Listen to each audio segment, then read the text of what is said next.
Well, we know that a standard American accent is important. So what are the prerequisites for a standard American accent? I'll talk about them one by one. The first one is pronunciation. Pronunciation is actually the ability to make specific sounds. Good pronunciation requires you to be able to control the English consonants, vowels, and syllables well.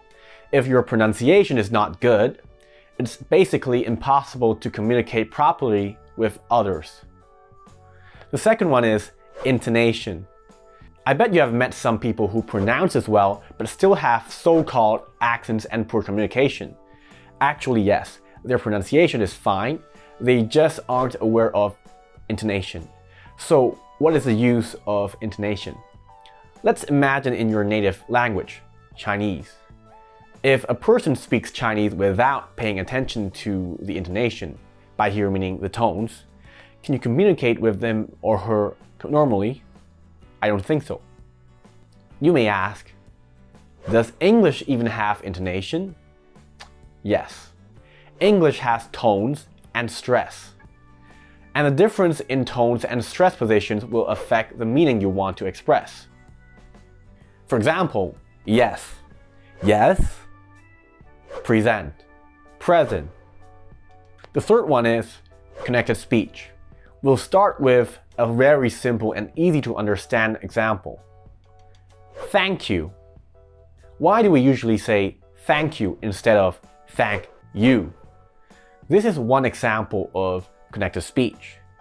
And there are various connected speeches like this in English, and they are predictable.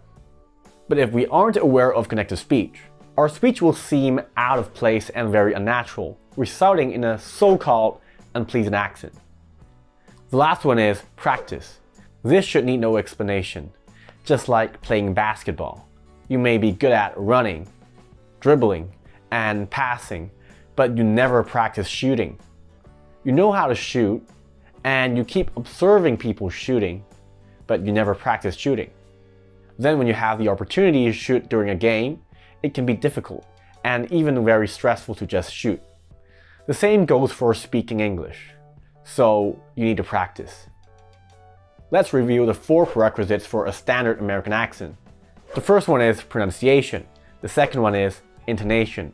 The third one is connected speech. And the fourth one is practice. Hopefully you can memorize these 4 prerequisites and do well at practicing your standard American accent.